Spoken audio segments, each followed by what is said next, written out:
Alright YouTubes, how are we all doing? I hope you're all well. Welcome back to the channel.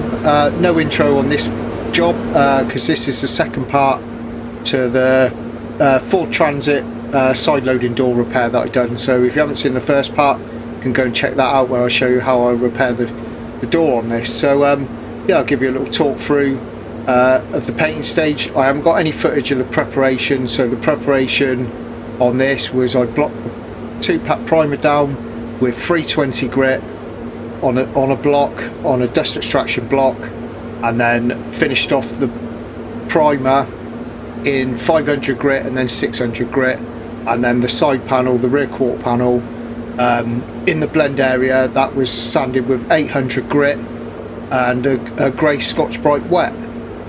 So yeah, that was the preparation. I didn't get any footage of it, so now yeah, I'm just showing the first part of the paint stage where I'm degreasing it with water-based degreaser and then solvent degreaser using microfiber cloths.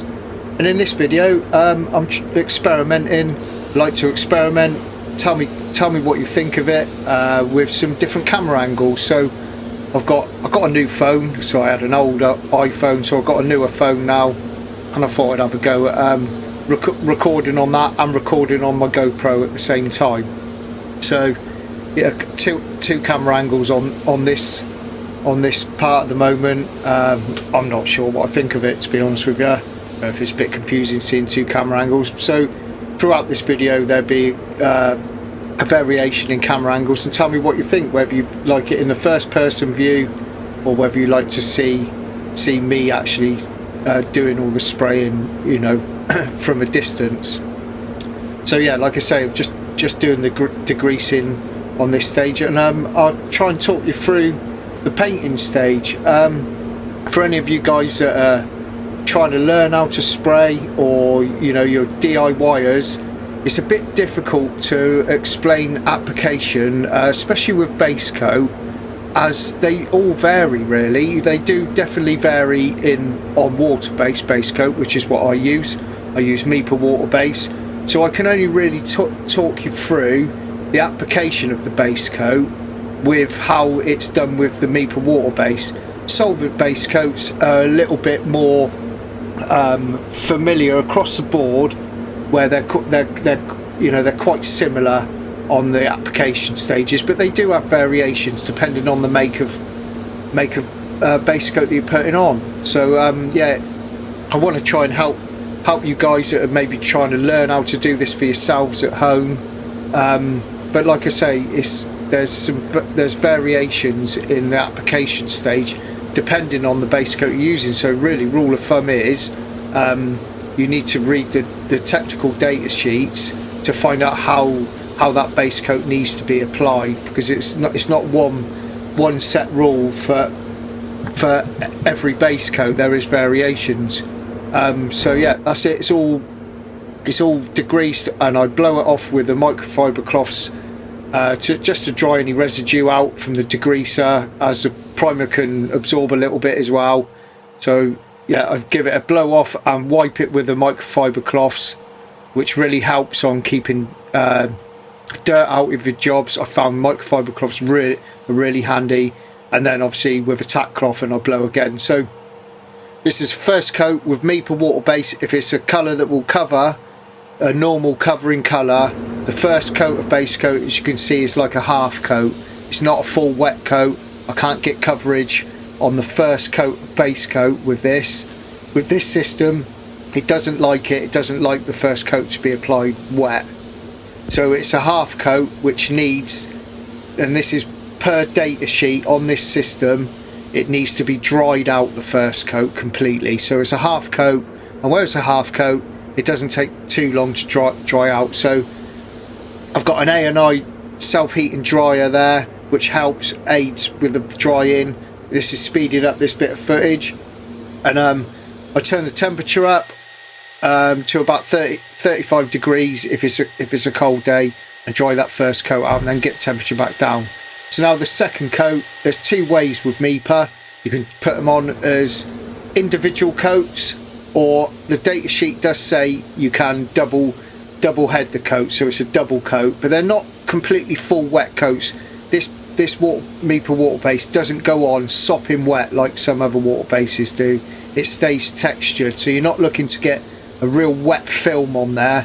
It doesn't work like that. You can see I've almost got coverage on that first application, so I start at the bottom, work my way all the way up to the top, and then I come back down again on myself as a double coat. So that's how I do a double coat. I'd probably say they're like a 3/4 coat, and this colour can be a little bit transparent, but you can see coverage is there already with that double coat. So I'm blending halfway in that side panel, so once I've got that double coat on, I try and flick it out while I'm blending, while I'm applying it. I try and blend it out, and then I go back over where that blend area is and do a bit more flicking out. And it would be the same with solvent base coat.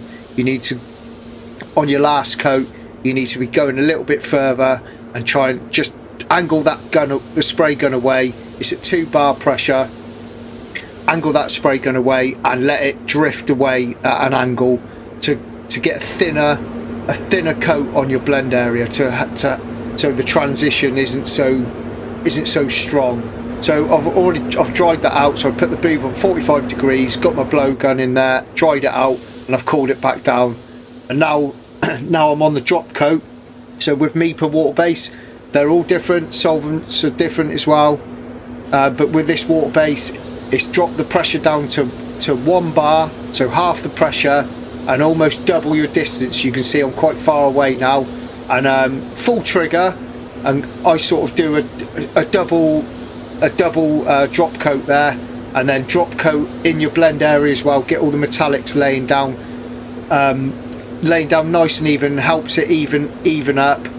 And yeah, on the blend areas, if I think it's not quite laid down in the blend area, I'll sort of, as you can see, I'm drying that out a little bit and just adding a little bit more of a drop coat just to get it to lay down a little bit finer and a little bit more even. And that's it for this system. That's the drop coat, and it's done at 1 bar. Like I say, you increase your distance, so you're using the full width of the fan and getting them metallics to just even all out. But as you can see with that base coat, it dries out. It may look textured, but it dries out super smooth, and no texture in it at all, which is one thing I really like about the Mipa water base. It looks textured when it's gone on, but when it dries out, it dries completely smooth and reduces the risk of any shrink back in your clear coat. So I'm mixing my clear coat now, which is Mipa CX2, which is their fast dry technology clear. I've got the HS25 hardener in there, which is the normal medium dry in. You use that in the summer months. It's not about speed of drying, it's about the air temperature mainly, with the hardeners with Mipa. So yeah, I've got all the clear coat mix, all the base coat's nice and dry, and then I'm just gently blowing it and tacking it to get off any dry base coat dust that will sit on there. That can cause little micro bits of dirt in your paint if you don't get all that off, especially in your blend area. And yeah, that's it. It's all ready to go, ready for the clear coat. So clear coat application, they're pretty similar across the board with most clear coats, with a 2-coat system with a high solid clear coat. I put the first coat on wet enough that it's closed over the base coat, so you don't see any of the base coat. You might see like micro pinholes on your first coat. If you do, it needs a little bit more clear coat on there, but you don't need to be putting a super wet heavy finishing coat on there, but you do want to put a nice wet even coat on there. And yeah, that camera angle didn't work quite well with the overspray. It started playing up, so switch back to the other camera angle, getting that first coat on there. The blend area, obviously it's got no base coat on, so it will wet up a little bit better on the clear going over clear area. And so that's the first coat. So I give that about 5 minutes. I go and clean my base coat gun out, and that time is long enough for me to put the second coat on, and then yeah, go for a full coat now on the second coat, which is a little bit slower, probably a little bit closer. I'm at 1.9 bar with that Satajet CC gun. I'm sorry, you know, for you guys that are trying to learn, and obviously you're going to be using cheaper guns and cheaper equipment, but the techniques and stuff will work across the board with whatever guns you've got. You just want to have a nice clean air supply and enough air supply, and And yeah, just practice. You just need to get your overlaps right. You know, I'm sort of 50% on my overlap, so that first stroke of the gun, with the second stroke you want to be covering half of that first stroke, and to get your clear coat to lay down uniform and evenly all over. Obviously better guns and better equipment and all the rest of it will help with a better finish, obviously, and there's so many variables with your quality of your paint and all the rest of it. But well, you know, Mipa isn't the most expensive out there, and there's cheaper than Mipa, which will, you know, I could get just as good results with, and obviously there's a lot more expensive out there as well, which I could get the same sort of results with. But if you're trying to do it yourself, or you're, you know, a bit of an amateur and you've been playing about with it and you're getting there with applying paints and clear coats and stuff like that, just try to go for somewhere in the middle. You know, you want somewhere medium priced. You know, I just wouldn't recommend going for your real cheap stuff, because you just, especially if you're practicing, you just won't get the results. So yeah, try and go middle of the road with a lot of your materials. You won't go far wrong. And yeah, just try and get that, you know, take your time, do a few strokes. If it looks like it's got a bit of a dry spot in the middle, then your overlaps are too wide. And yeah, that's it. Just got to the bit where I'm going to fade out, I just pull that little extra flap off where I'm fading out, just put a little bit more clear coat into that area, so it's one little thin coat into my prepped area, which is Scotch Brite, and I'm just using a Leckler aerosol fade out thinner, which I use it sometimes, but I find the aerosol ones can spit on you, and you have a little bit of a spit go into your clear coat, which can ruin it. So quite often I just use one that I have in a pot, and I just clip it straight on my gun. Just use neat fade out thinner, a couple of strokes of it, help it melt in, and that's it. That's all the paint applied. And here's the end results. And yeah, hope you enjoyed it. Hope you maybe learned something from it. You know, I'd like to try and help you guys to learn and achieve good results from, you know, from home or whatever. But it's a bit difficult for me to give you exact application methods when there's variables with the paint systems or the make of paint that you're using, especially with Waterbase. Like I say, it can you can have variations on how they want it applied. But yeah, rule of thumb with Waterbase really is it needs to be dried out properly, otherwise it will cause problems. So that's it for this video. It's the second part to the transit repair that I've done. I hope you enjoyed it, and we'll see you again in the next one. Take care of yourselves. Cheers.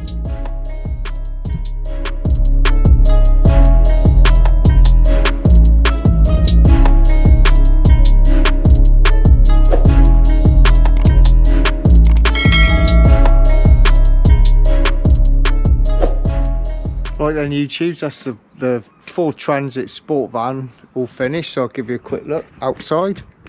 And yeah, colour's not too bad, it's not perfect, but yeah, I sort of went to matching this really, because this is out, this piece here, so I didn't want to match to that.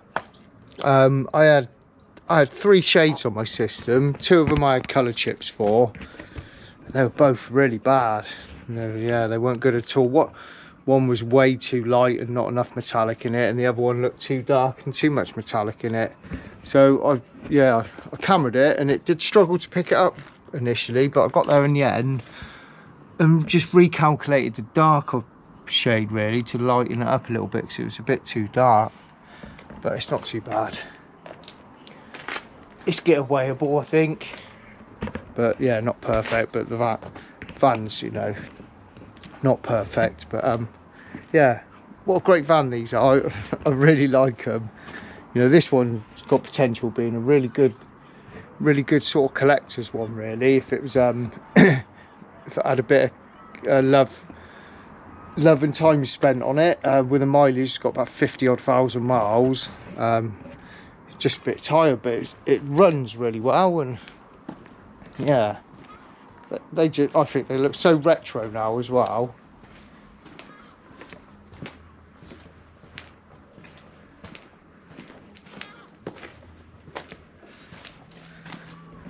But yeah, they are a great van. Let's have a quick look on the inside as well with the leather seats and stuff. It's all really good in here, really good condition in here. Guy that owns it, he's had this from new, and yeah, he just potters about in it and does little odd jobs in it. I think yeah, hasn't had an hard life for definite for a van anyway. So yeah, enough waffling about the van. I think, yeah, repair's okay, it's not too bad. It was a bit stretched, that panel, so I had to do a bit of heat shrinking and stuff on it, but yeah, it all repaired okay, and I'm yeah, happy with the results. So yeah, thanks for watching, really appreciate it. I hope you enjoyed the video, and we'll see you again in the next one. Look after yourselves. Cheers.